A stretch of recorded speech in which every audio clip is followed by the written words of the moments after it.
How's it going, everyone? My name is Don't Care My Name Is, and here we go with my reaction for a new pitch meeting video for The Last Airbender, the live action movie made by M. Night Shyamalan, and the one that so many fans to this day still despise. I hate it so much because of the fact that they try cramming all of the first season into one movie. Not a very good idea to do that, but they tried and they really screwed up badly. So let's check this video out. I don't know anything from this. I got this from Screen Rant, so let's get started and see what we've got. For me, yes sir, I do. It's based on an animated show called Avatar: The Last Airbender. Oh, is it any good? People seem to love it, sir, so I figure it could be a good idea to, take hours of storytelling and cram it into a 90-minute movie. I mean, that's probably God, fine. how short it was. It's probably not a big deal. So what happens in this thing? Well, the movie takes place in a world where, different people and tribes can, control the elements like water, air, earth, fire. The opening just looked by moving their horrible. arms around slowly for quite some time. Doesn't sound super exciting. Yeah, no.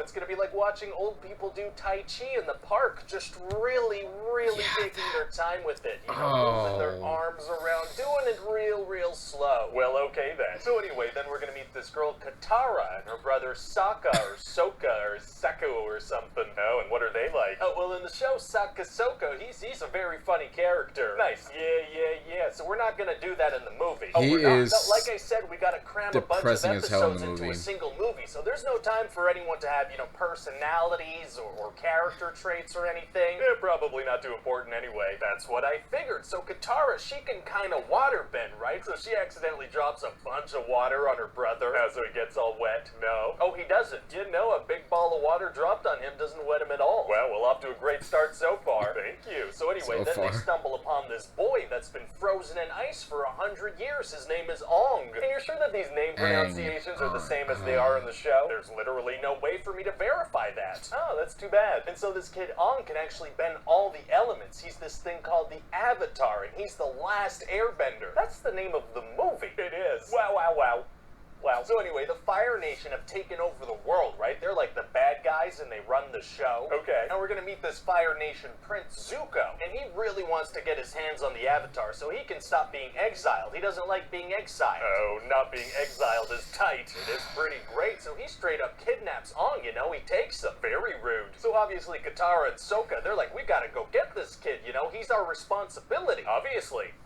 Wait, why is that obvious? I don't know. Yeah, they don't. Or something? Not really, no, because there's no time. We don't have time for connection. That. Well, okay then. So then Ong manages to escape, and he flies away with Katara and Sokka. And where do they go? Well, they fly all the way to the place where Ong is from, and when they get there, Katara's like, "Hey, is it okay if I ask your name?" But she just now asks him what his name is. Yeah, they never asked. They never asked. Ask him that when they met him, or when they rescued him, or when they traveled with him for a long period of time. So Ong finds out that all his family and his people have been wiped out by the Fire Nation. So he's sad for several seconds. Very emotional. And then they're gonna head over to this Earth tribe where all these people are being held captive by the Fire Nation. And they're gonna be like, hey, you guys should totally rise up. That'd be great if you did that. Why hadn't they risen up before? Unclear, but Ong and Katara, they're gonna be like, you guys have Earth right under your feet. You should use that to stop the fire people. They hadn't thought of that. I guess not. Well, full disclosure, in the show, they were being held captive on the ocean, so there was no Earth for them to rise up with, but I decided to change that. Why? Oh, I'm just kind of changing things. I don't know why. Oh, yeah, sure, have fun with it,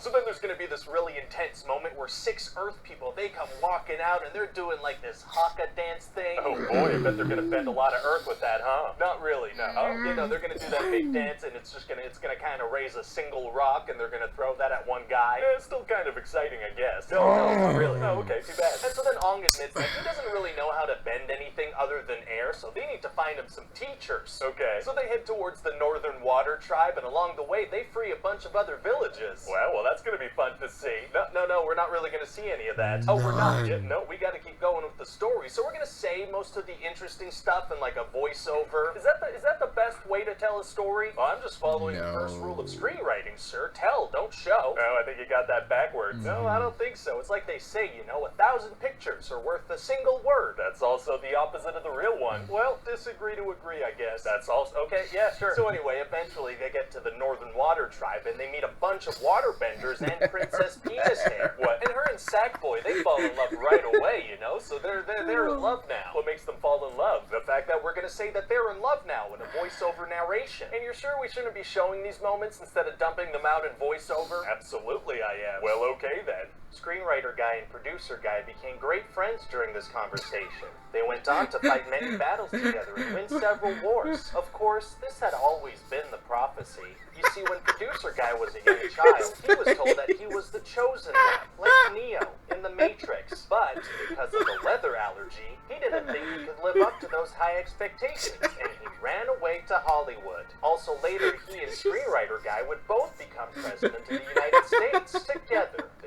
They shared the job, like a tag team of presidents, one of which could not wear leather. And when aliens invaded, everyone was very grateful to have producer guy and screenwriter guy as co-presidents of the United States. Also, the building that they're in right now during this conversation is on fire, but they're gonna get out of it just fine. Don't even worry about it. Anyway, so then the Fire Nation, they attack the Water Kingdom. Oh no. Yeah, and this bad guy from the Fire Kingdom, he's gonna kill a fish, which is actually the moon spirit, which is actually where the water people get their power. Oh, I mean, okay. Yeah, don't worry. It's all going to be very clear to the audience because we're going to explain it verbally out loud with words. A whole lot of exposition. So then the princess, she's going to give her life to the fish because one time the moon spirit gave her life, and so it's like, yeah, okay, let's do that. Oh, well, great, I guess. I feel absolutely nothing. Well, that's fine. I mean, we don't really have time to make people I felt feel nothing things. by the end of this We movie. try to make people feel things, though. Isn't that what movies are all about? Actually, no. Oh, okay, my bad. Yeah. So is it going to be tough for them to beat the Fire Nation? Actually, it's going to be super easy. Barely an inconvenience. Oh, really? Yeah, see, Ong makes a really, really big wave, and everybody sees it, and they're like, oh, okay, yeah, no, let's stop fighting now. Oh, well, great. Yeah, it all works out. So how does the movie end? Well, the leader of the Fire Nation, he's going to turn to his daughter and be like, hey, you got to get ready for the sequel, okay? Oh, he has a daughter. Yeah, we're barely going to mention her in the movie, but we're going to show her for a second at the end, and that's really going to tease the sequel. And you're sure this is going to be popular enough for people to want more movies, this adaptation with all the stuff removed? I mean, people love cheese and shredded cheese, so, I mean, what are you trying to say? I'm saying as far as I can tell, people don't mind if you take something they love and, tear it to pieces. You know what? That does sound like it makes sense. Let's do it. Oh, Leeds 2011 award hey guys, winners. it's Ryan here. Hope you like that. Alright, so I got angry when I was watching that with they had the Earthbenders in prison on a ship made of metal, no rocks whatsoever, so they couldn't bend. In this movie, they have them in prison with rocks everywhere. The ground, the hill, everywhere. They could have been out of there, and they didn't. And what pissed me off so much from this movie was the fact that with the bending, it was awesome when they bend. When they would move their arms up, either fire, air, water, earth, they're able to bend it, the ground comes up, fire comes out, water moves around, and air comes out. It's awesome. It's awesome how they did it in the cartoon. It's awesome how amazing it looked. In this movie, 6 guys marching up and down, a small little rock, and one guy, and the rock just hits the guy.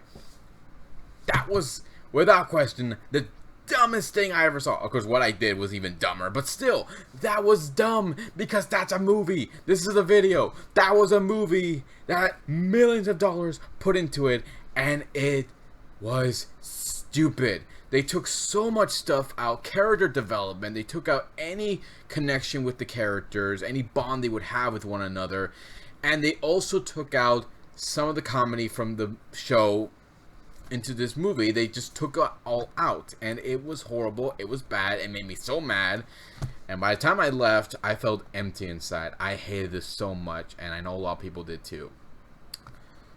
Yeah, it was horrible. Okay, if you have a different opinion about this movie, or even the show itself, leave some comments below, let me know what you think. Hit the subscribe button, check out my Facebook page, check out my Twitter page, check out Screen Rant's channel as well, subscribe to their channel, check out also T3 Media as well, subscribe to their channel, keep up to date with their videos, check out my channel, subscribe to my channel, keep up to date with my videos. And I will see you all next time to give you more love and more entertainment. So until then, take care guys, be safe, love you all, bye.